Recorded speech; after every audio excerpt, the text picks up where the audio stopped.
Those are your only two choices. There are no other choices. You can either do 5 years in the prison, or either you are going to do 10 years deferred adjudication. Those are your two choices. No other choices for you. Welcome to the Court of Justice. All right, the court is calling 2025 CR 008991 State versus Audrey Bash. Could I have parties announced for the record? Joseph Stateson for defense. And are you Miss Bash? I am. All right, you entered into a plea bargain agreement with the state. You've applied for deferred adjudication and also for community supervision. This is the run concurrent with 2024 CR 2272. State will take in consideration 2025 CR 008992. Have both parties had a chance to review the TAP evaluation and PSI? Yes, sir. Yes, Your Honor. Any objections from either party? No, stay here. Just a few corrections, Your Honor. I reviewed it with my clients, and you have a copy of it. Yes. On page 1, although this goes more towards argument, guilt minimalized, on the PSI specifically is for the firearm. I believe what they're referring to is for the case that's being TIC'd, but she admitted there was a firearm. And for argument, I will explain further for that, but she didn't minimalize the handgun. She acknowledged it was a handgun. On page 2, everything's correct on page 2, but on page 3, under other cases outside Bexar County, Kendall County, Texas, she said that there was no state jail prison trip on Kendall County. Okay. It was only one state jail trip on page 2, one TDC trip on page 2, and she didn't have a third trip to prison. Same page 3, Tarrant County, just so the court's aware, April 9, 2025, under Tarrant County, Texas. She was in custody here. It's a typo. It should have been 2015. If you look at the convicted 180-day jail, 11/23/2015. I just don't want the court to be thinking that she had a out-of-county case April of this year when she didn't. Okay. Also, page 5, where it says unemployed, she did report that she's self-employed. She has her own landscaping company. She's able to provide for herself if she was to be granted probation. On page 6, it says that she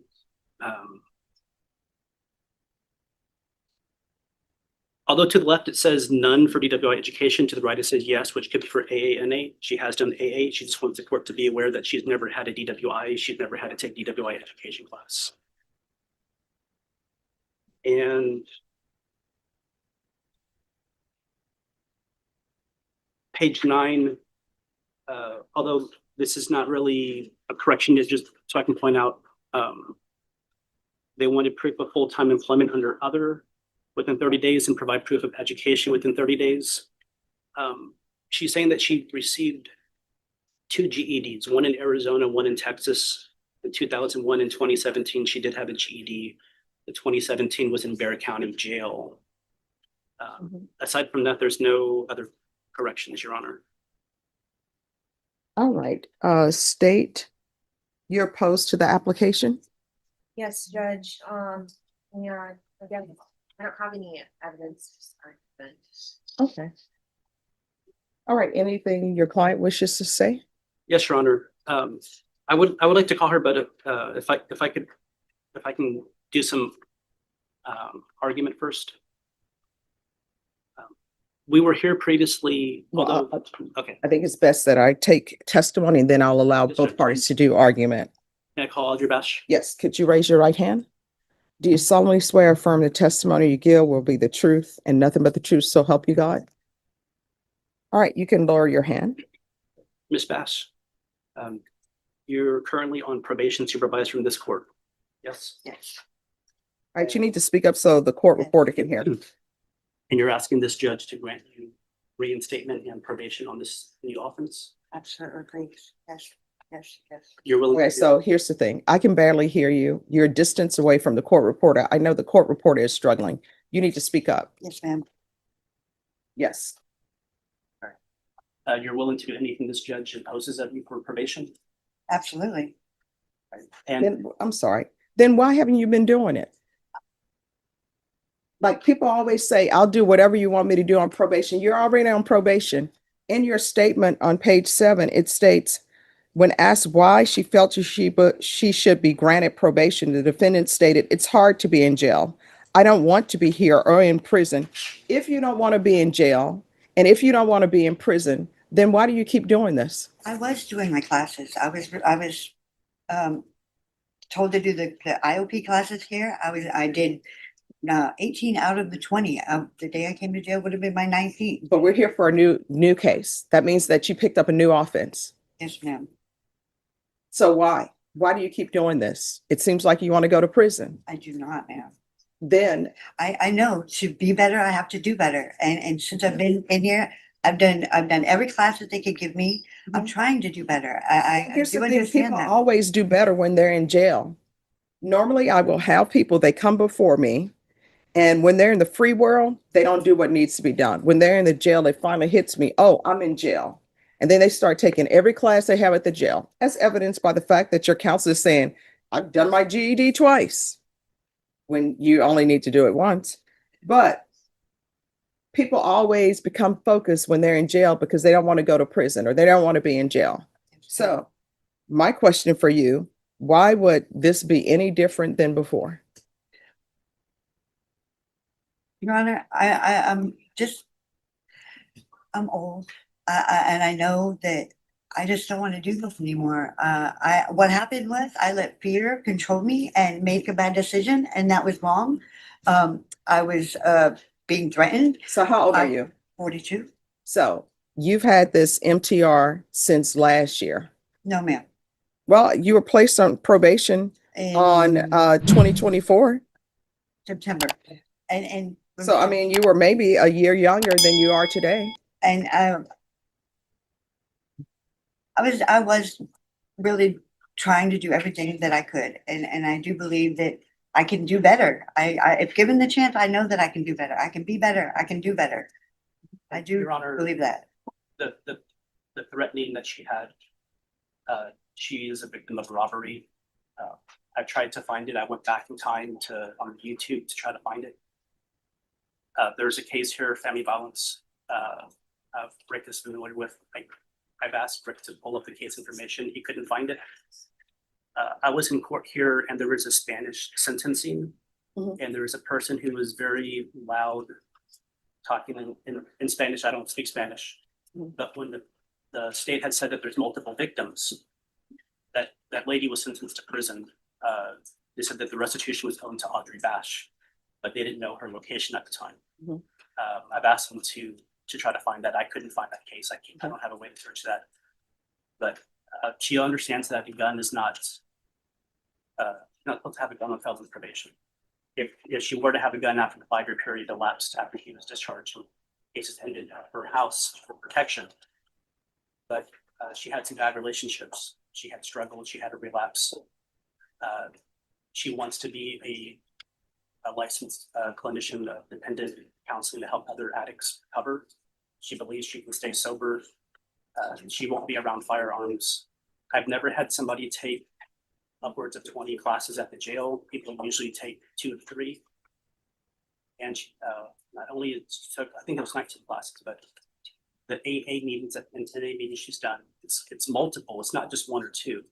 She's actually participating. She's not crossing her arms, defiant. She's willing to do probation. It's her first MTR. I know that there's 2 new offenses, hoping that you would give her a chance. All right, state. I guess I did have some questions for the defendant. Oh, you may proceed. Ms. Bash, so you were placed on felony probation in September of 2024, correct? Yes. Okay. And so as part of your conditions of probation, you were supposed to report to your probation officer. Do you recall that? Yes. Okay. And so it would appear that the last time that you reported to your probation officer was in February of 2025. Is that correct? No, I didn't. March also, I was in my class and my teacher, we reported by phone. I'm talking about going to the probation officer and meeting with your assigned person at the field office. Okay, so the last time you did that was in February 2025, correct? Yes, ma'am. Okay, and the address that you provided to probation at the time that you were placed on there was 1126 King Avenue, apartment 6. Were you living at that address up until your arrest? No, oh, yes, no, ma'am, I had moved, but I told them on my mother. Okay, and what was you told them your new address? Yes, Okay. Now, as part of, because you are on felony probation for drug possession, you acknowledge that, right? Okay, and so part of the conditions that the court placed on you to help address this issue is for you to go to partake in your analysis. You recall that, right? Okay, and so you had been ordered many times. So starting in January 2025, you did report to provide a urinalysis. Is that correct? yes, And that was positive for amphetamines and marijuana, correct? I believe so. Okay, and then in February of 2025, you did not appear to provide a urinalysis, correct? I don't remember being told to do it that day. You don't remember being told to do No. it that day? Well, I guess it's fair to say the last time that you did it was in January of 2025, right? Okay.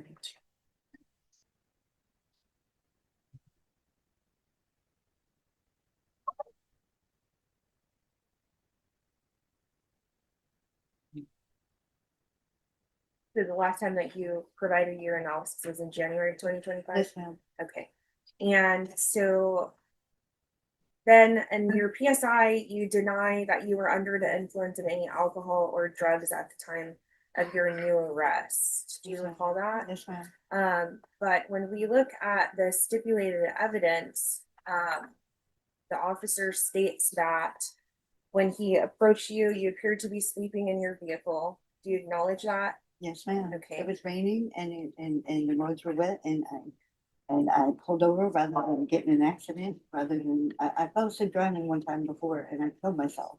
And I would rather not do that again. I wasn't on drugs because if I had been, I would have been awake. Okay. And so I what didn't is know this they that the were- officer is saying that he could smell marijuana in your motor vehicle? I was asleep. I wasn't smoking, I was asleep. So when was the last time that you smoked marijuana in that vehicle? I don't remember. You don't No, remember? ma'am. Okay. And I don't think it was me. I think it was the person that I let my car to. Just earlier that day. Okay. So then further in your PSI, you state that the last time that you had used methamphetamines was 10 months prior to your arrest. Is that what you said? I believe so. Okay, but I you were did. found in possession of methamphetamine I on the did, date yeah. of the offense, correct? I did not know that it was there. If it had been mine, it would have been on my person. I would have known that. I didn't know that it was in the floorboard of my car because I gave somebody a ride to work. It would have been, in my possession. I really did not do that. Okay, well, notwithstanding you disputing those facts, okay? You were arrested in May of 2025 and had a positive UA while on felony probation for methamphetamines in January 2025. So please tell me how many months that is. It's 5, right? Not 10. So you're not being truthful to your PSI officer or this court about what you're doing on felony probation, correct? Yes, ma'am. Okay. And then further in your PSI, you're stating that you should be granted probation because you don't want to go to jail, not because you want to change or not because you want help, correct? I want help, ma'am. I would like help. I'm trying to be a better person. I'm doing everything that I can to be a better person. Okay. So if you wanted help, why did you not reach out to your probation officer, or why did you not show up to your UAs, or why did you not show up here to the court to ask for that? I was doing the classes and I was doing the classes that they gave me, the IOP classes here at the probation office. I had reached out to my teacher and told her that I was having a hard time. But I was doing that. I mean, I thought that there would be a record of that. Did you notify anybody that you were actively engaging in using controlled substances besides your IOP teacher? No, ma'am. Okay, because you understand that the IOP teacher is not the correct person to report that to. It's your probation officer, right? Okay. You understand that? Do that. Yes, ma'am.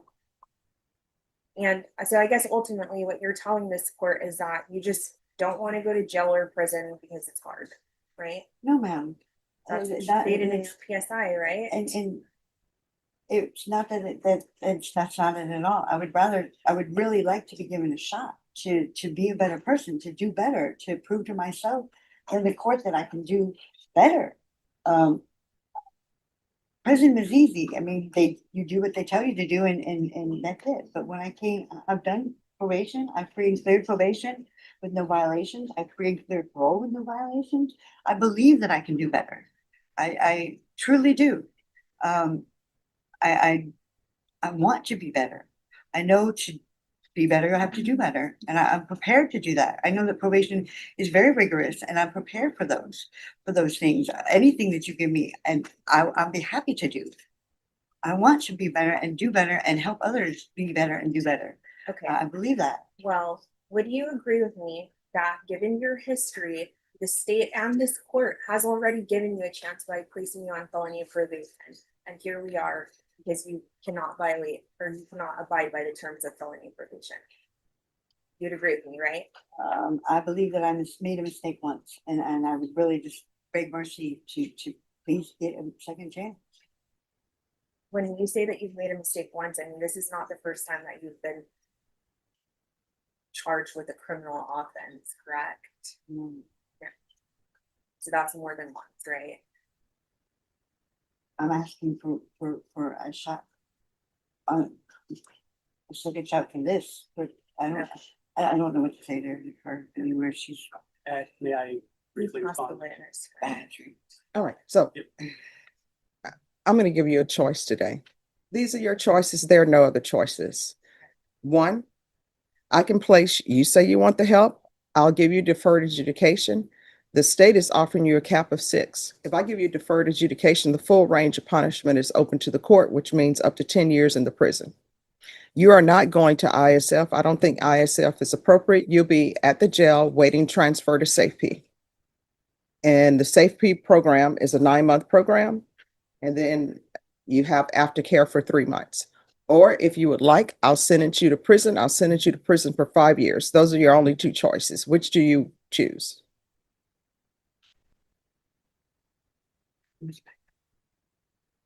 And see, this tells me right now, she really doesn't want the help, that she's trying to figure out back time. But you can discuss it with her. No, those are my only 2 those are your only 2 choices. There are no other choices. You can either do 5 years in the prison, or either you are going to do 10 years deferred adjudication. Those are your 2 choices. No other choices for you. So which do you prefer? I'm sorry, Renee.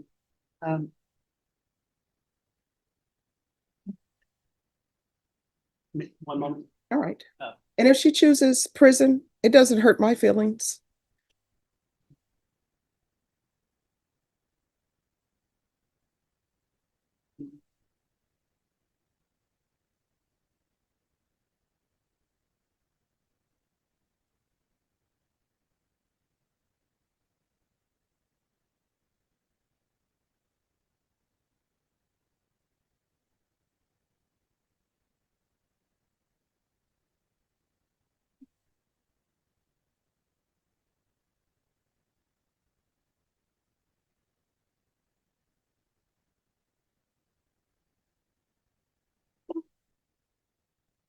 Your Honor, Yes. we're ready to proceed forward. She has her answer.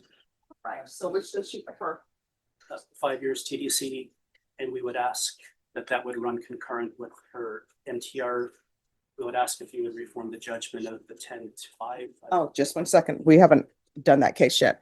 All right. So in cause number 2025 CR 008991, the court will sentence you to 5 years in the prison.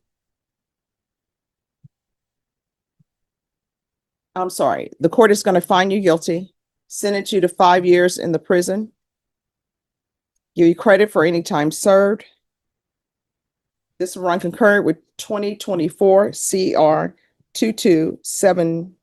I'm sorry, is this 2272 or what? 2272. Take in consideration 2025 CR 008992. And I'll request the therapeutic community.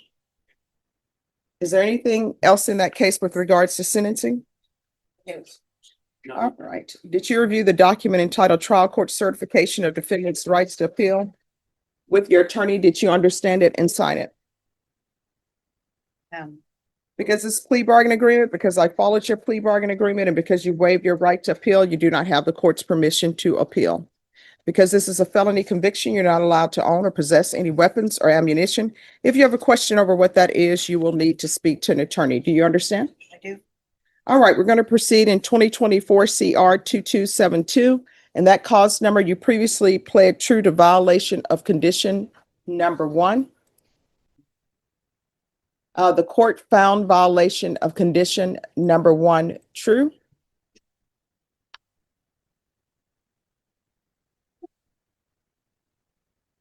And your range of punishment on that case, the court could sentence you anywhere up to 10 years in the prison. And state, what are you requesting? Judge, we are asking for revocation and 5 years to run concurrent with the prior cause.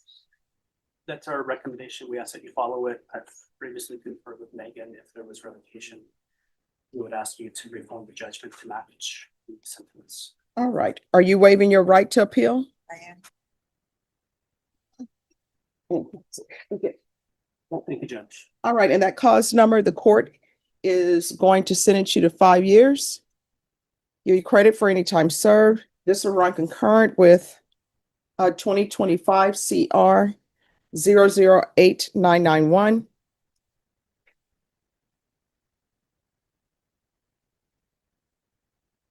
And the court will request the therapeutic community. State, you may be excused. Thank you. Did you review the document certification of defendant's rights to appeal with your attorney? Did you understand it and sign it? I did. Because it's plea bargain agreement, because I followed your plea bargain agreement, and because you waived your right to appeal, you do not have the court's permission to appeal. Because this is a felony conviction, you're not allowed to own or possess any weapons or ammunition. If you have a question over what that is, you'll need to speak with an attorney. Do you understand? I do. All right, good luck to you. Thank you. You're welcome. The atmosphere is charged as the case of Audrey Bash is called. Already under the court's supervision for a prior offense, she's now pleading to a new crime and applying for deferred adjudication, a form of probation. Her attorney mentions she runs her own landscaping business, attempting to paint a picture of stability. But the state immediately signals opposition. Judge Stephanie Boyd, reviewing the file, zeroes in on the glaring contradiction. You're currently on probation. Then you're asking this judge to grant you reinstatement and probation on this new offense? Her tone is incredulous, cutting to the heart of the defendant's audacity. The drama intensifies as Judge Boyd presses Bash on her persistent cycle of poor choices. So why do you keep doing this? She demands. The defendant's weak reply, I know to be better, I have to do better, rings hollow against her record of violations and new criminal activity. It's clear the judge has reached her limit. Then Judge Boyd delivers the crushing blow. She outlines 2 stark, brutal choices. Accept deferred adjudication with a cap of 10 years, which includes immediate surrender to jail and transfer to the safe treatment facility, or accept a flat 5-year prison sentence right now. Those are your only 2 choices, she states, leaving no room for negotiation. After a tense consultation with her lawyer, Audrey Bash makes a jaw-dropping decision. 5 years TDC, prison. It's a choice born of desperation, likely to avoid the uncertain, restrictive path of SAFE, but it locks in a devastating consequence. Without hesitation, Judge Stephanie Boyd sentences Audrey Bash to 5 years in the Texas Department of Criminal Justice for the new offense to run concurrent with her probation violation in the older case, for which she also receives a 5-year sentence. In a matter of minutes, Boyd dismantles any hope of freedom, holding Bash fully accountable for her actions. This is a masterclass in judicial authority, a stark reminder that the courtroom's mercy has limits, and repeated failures are met with unforgiving force.